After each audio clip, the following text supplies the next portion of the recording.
is Radhika Gaur with the session number 6 of your chapter Magnetic Effects of Electric Current, and in this session I am here going to discuss about electromagnetic induction. Clear? तो अभी हम यहाँ पे अपना session number 6 start करने जा रहे हैं magnetic effects of electric current का, और इस सेशन में हम डिस्कस करेंगे अबाउट इलेक्ट्रोमैग्नेटिक इंडक्शन. तो गाइस अभी तक हमने क्या स्टडी किया? अभी तक हमने अपना जो magnetic effects of electric current है उसे इलेक्ट्रिक मोटर तक हमने फिनिश कर लिया. अब हम यहाँ पे इलेक्ट्रोमैग्नेटिक इंडक्शन करेंगे और उससे नेक्स्ट सेशन में हम डिस्कस करेंगे अबाउट इलेक्ट्रिक जनरेटर जो बेस्ड होता है on electromagnetic induction. Clear? So let's start a session with electromagnetic induction. An electric current produced in a closed circuit by a changing magnetic field is called an induced current. Simply, कोई भी electric current जो किसके through produce होता है, जो किसी close circuit में magnetic field में चेंज होने की वजह से चेंज होता है, इंड्यूस होता है, उस इलेक्ट्रिक करंट को हम इंड्यूस्ड करंट बोलते हैं. सिंपली क्या है, आपके पास एक क्लोज सर्किट है, आपने उस क्लोज सर्किट का जो मैग्नेटिक फील्ड है उसे चेंज किया.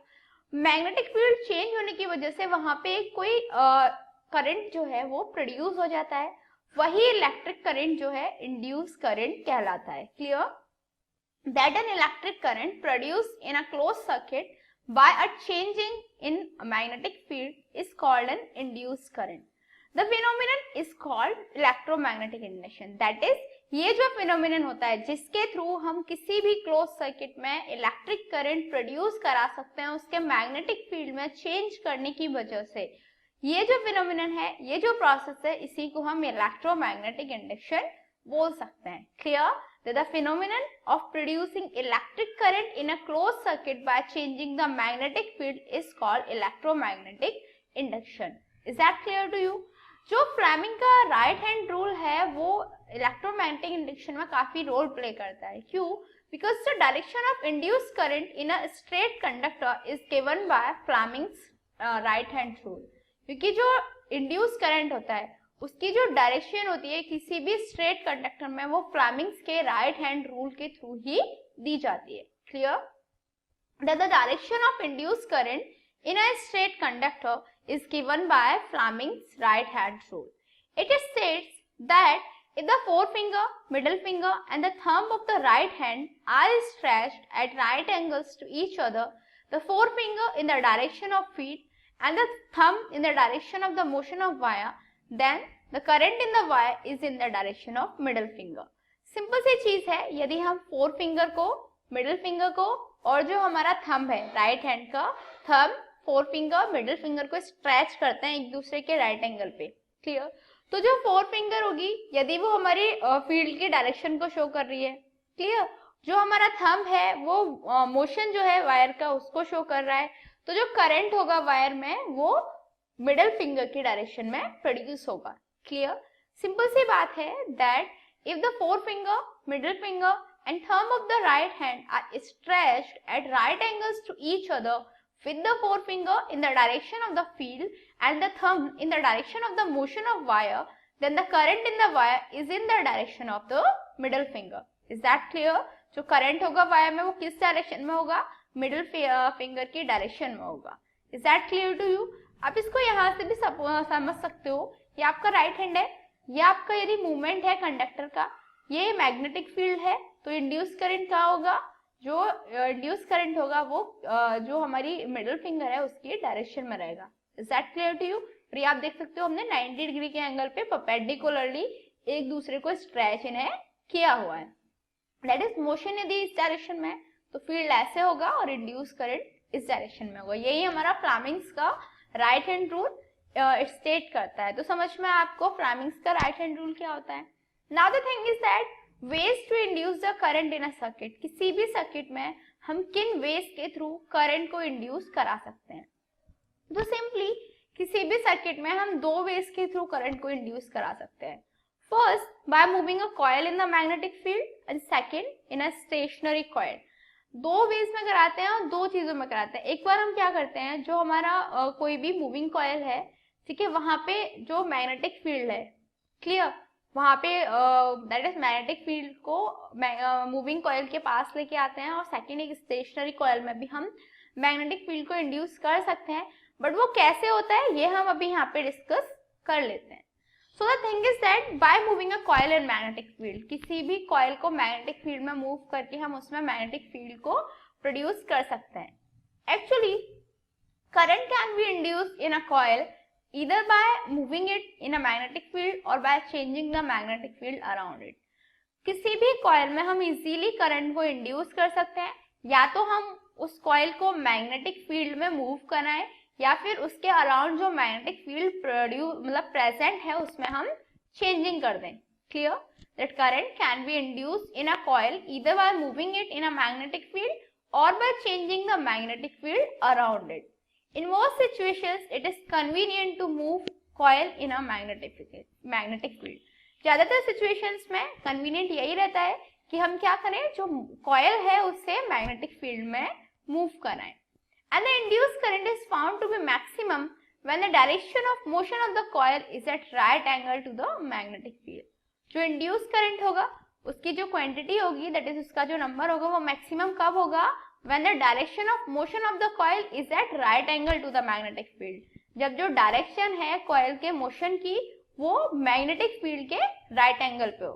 Is that clear? That the induced current is found to be maximum when the direction of motion of the coil is at right angle to the magnetic field. Simple सी बात है, यदि कोई भी current को maximum हमें find out करना है इंड्यूस करंट, तो हमें क्या करना पड़ेगा, जो डायरेक्शन है मोशन की उसे जो मैग्नेटिक फील्ड है उसको दोनों को एक दूसरे के राइट एंगल पे रखना पड़ेगा, तो जो करंट इंड्यूस होगा that will be the maximum. समझ में आया? Another thing is that the direction of induced current can be reversed by reversing the direction of magnetic field. जो इंड्यूस करंट है उसके डायरेक्शन को हम इजीली रिवर्स कर सकते हैं। उसे रिवर्स करने के लिए हमें क्या करना पड़ेगा, जो मैग्नेटिक फील्ड है उसकी डायरेक्शन को भी रिवर्स करना पड़ेगा। Clear? The direction of induced current can be reversed by reversing the direction of magnetic field. If the coil as well as the magnet are stationary, then no current is induced in the coil. लेकिन यदि जो coil है और जो magnet है वो दोनों एक दूसरे के साथ स्टेशनरी हैं, तो उस केस में कोई भी करंट कॉइल में इंड्यूस नहीं होगा। समझ में आया? That if the coil as well as the magnet are stationary, then no current is induced in the coil. यहाँ पे आप देख सकते हो, ये आपके पास एक नॉर्मली कॉइल है, ठीक है, ये मैग्नेट है। आपने क्या किया, moving a magnet towards the coil set up a current in the coil circuit. आपने क्या किया, इस मैग्नेट को आप यहाँ कॉइल के पास लेके आओगे। यहाँ पे गैल्वेनोमीटर लगा होता है। गैल्वेनोमीटर का वर्क क्या होता है कि वो जो करंट है उसको मेजर करता है कि करंट किस डायरेक्शन में फ्लो हो रहा है, डायरेक्शन ऑफ करंट को बताता है। नॉर्मली हमारा गैल्वेनोमीटर जीरो प्लेस पे रहता है, बट जैसे ही हम मैग्नेट को कॉइल के पास लेके आते हैं, जो गैल्वेनोमीटर है वो डिफ्लेक्शन शो करता है। गैल्वेनोमीटर डिफ्लेक्शन शो कर रहा है, इसका मतलब क्या हो रहा है, जो कॉइल है उसमें जो करंट है वो इंड्यूस हो रहा है। तो सिंपली हमने देखा कि कैसे जो मैग्नेटिक फील्ड है उसके चेंज करने के साथ साथ जो कॉइल है उसमें करंट भी इंड्यूस हो गया। क्लियर? तो हमारा फर्स्ट वे क्लियर हो गया। अभी आता है किसी भी स्टेशनरी कॉइल में हम कैसे जो करंट है उसे इंड्यूस कर सकते हैं। How to induce a current in a stationary coil? Consider two coils such as coil 1 primary coil and coil 2 as secondary coil. आप कोई भी दो कॉइल को कंसीडर करो। दो कॉइल है आपके पास, एक प्राइमरी कॉइल एक secondary coil. Clear? Primary coil is connected with a battery. एक कॉइल को आपने क्या किया, एक कॉइल को आपने बैटरी से कनेक्ट कर दिया। सिंपल सी बात है, आपके पास दो कॉइल है, you have two coils such as coil 1 primary coil. Coil 1 को आपने नेम दिया प्राइमरी कॉइल, कॉइल 2 को आपने नाम दिया सेकेंडरी कॉइल। जो प्राइमरी कॉइल है दैट इज जो कॉइल 1 है उसे आपने क्या किया, बैटरी से कनेक्ट कर दिया। क्लियर?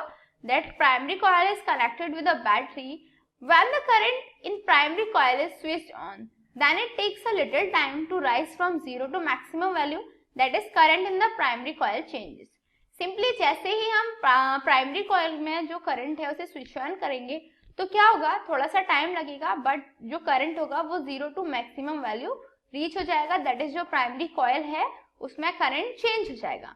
Is that clear? क्योंकि सिंपल है, प्राइमरी कॉइल में हमने बैटरी अटैच किया हुआ है जब बैटरी अटैच किया हुआ है तो सिंपली उसमें करंट फ्लो इजीली हो जाएगा। तो जैसे ही हम करंट ऑन करेंगे तो 0 से मैक्सिमम वैल्यू पे करंट वहां पे पहुंच जाएगा, दैट इज जो प्राइमरी कॉइल है उसमें करंट चेंज हो जाएगा। Is that clear? That when the current in the primary coil is switched on, then it takes a little time to rise from 0 to a maximum value, that is current in the primary coil changes, and this cause a momentary change in the magnetic field around this coil. इसकी वजह से क्या होगा, जो magnetic field है उस coil के around वहां पे एक मोमेंट्री चेंज होगा, and hence induces a momentary current in the secondary coil, जिसकी वजह से क्या होगा, एक मोमेंट्री करंट सेकेंडरी कॉइल में भी इंड्यूस हो जाएगा। सेकेंडरी कॉइल में कोई बैटरी नहीं है, कुछ भी नहीं है, उसके बावजूद भी उसमें करंट इंड्यूस हुआ। क्यों हुआ? Due to momentary change in the primary coil. Is that clear? We can say due to momentary change in the magnetic field around the primary coil. Is that clear? This same happens in the reverse direction when the current in primary coil is switched off. Same क्या होगा? यही same reverse direction में भी होगा। जैसे ही हम primary coil में जो करंट है उसे स्विच ऑफ कर देंगे तो गैल्वेनोमीटर जो डिफ्लेक्ट होगा वो डिफरेंट डायरेक्शन में होगा। दैट विल शो कि जो करंट है वो स्विच ऑफ हो चुका है अब। Is that clear? That this causes a momentary change in magnetic field around this coil and hence induces a momentary current in the secondary coil, and the same happens in the reverse direction when the current in primary coil is switched off. So the thing is, आप यहाँ पे देख सकते हो, ये आपकी coil 1 है जिसमें आपने बैटरी लगाया हुआ है, coil 2 है जिसमें सिर्फ गैल्वेनोमीटर है, कोई भी बैटरी नहीं है। जैसे ही हम coil 1 में का जो करंट है उसे स्विच ऑन करेंगे तो coil 2 में बैटरी नहीं होने के बावजूद उसमें करंट इंड्यूस होगा। वो किसकी वजह से होगा? क्योंकि कॉइल 1 में जब करंट चेंज हुआ तो मैग्नेटिक फील्ड जो है कॉइल 2 के अराउंड वो भी चेंज हो गया, और मैग्नेटिक फील्ड चेंज होने की वजह से क्या होगा, ऑब्वियसली जो करंट है वो इंड्यूस हो जाएगा। Is that clear to you? Now the thing is, what is galvanometer? अभी मैंने आपको दोनों केसेस में बताया यार गैल्वेनोमीटर डिफ्लेक्ट हो जाएगा। The thing is that galvanometer actually होता क्या है? It is an instrument that detect the presence of a current in a circuit. Galvanometer एक वो इंस्ट्रूमेंट होता है जो करंट की जो प्रेजेंस है किसी भी सर्किट में उसे डिटेक्ट करता है। Normally we can say it detects the direction of the current. Clear? The pointer remains at 0 for 0 current flowing through it. यदि किसी भी सर्किट से 0 करंट फ्लो हो रहा है तो जो पॉइंटर है गैल्वेनोमीटर का वो 0 पे रहेगा। Clear? And depending on the direction of current it can be deflected either to the left or to the right of the 0 mark. और जो करंट है उसकी डायरेक्शन में जैसे ही चेंज होगा तो उसकी डायरेक्शन के बेसिस पे जो गैल्वेनोमीटर है वो 0 मार्क के लेफ्ट हैंड साइड भी डिफ्लेक्ट हो सकता है और राइट हैंड साइड भी डिफ्लेक्ट हो सकता है। तो simply we can say that galvanometer is an instrument that can detect the presence of a current in a circuit, और we can say that galvanometer is an instrument that is used to see, we can say used to find out the direction of the current induced in the circuit. Clear? So the thing is, direct current क्या होता है? Current normally दो type के रहते हैं, DC and AC, direct current and alternating current. Direct current क्या होता है? An electric current whose magnitude is either constant or variable, but the direction of flow in a conductor remains same is called direct current. कोई भी electric current जिसका magnitude या तो constant रहता है या वेरिएबल रहता है, लेकिन उसकी जो डायरेक्शन ऑफ फ्लो होती है किसी भी कंडक्टर में वो हमेशा सेम रहे, उसे हम डायरेक्ट करंट कहते हैं। जबकि अल्टरनेटिव करंट में क्या होता है? An electric current whose magnitude changes with time and direction reverses periodically is called alternating current. Alternating current वो करंट होता है जिसकी जो मैग्नीट्यूड है वो टाइम के साथ साथ चेंज होता रहता है और जिसकी डायरेक्शन पीरियोडिकली रिवर्स होती रहती है, उसे हम अल्टरनेटिंग करंट बोलते हैं। Clear? That an electric current whose magnitude changes with time and direction reverses periodically is called alternating current. So obviously it's a time for challenging question mark, and today's question is, why is an alternating current considered to be advantageous over direct current for long range transmission of electrical energy? And your time to start now. 1, 2, 3, 4, 5. Time's up. So have you answered this in your mind? Let's check out. Actually, alternating current can be transmitted to long distance places without much loss of electrical energy with the help of a transformer. जो electric current है उसे easily long distance places तक transmit किया जा सकता है बिना ज्यादा इलेक्ट्रिकल एनर्जी में लॉस क्रिएट किए. ट्रांसफॉर्मर्स की हेल्प से हम ऐसा पॉसिबल है, ऐसा कर सकते हैं. And that is why it is considered to be advantageous over direct current for long range transmission of the electrical energy. So what did we learn today? आज हमने क्या स्टडी किया? आज हमने इलेक्ट्रोमैग्नेटिक इंडक्शन के बारे में स्टडी किया और हमने ये स्टडी किया कि किसी भी कॉइल में हम कैसे जो करंट है उसे इंड्यूस करा सकते हैं. So I guess this was enough for this session. In next session we are going to discuss more about this chapter. Till then, good luck.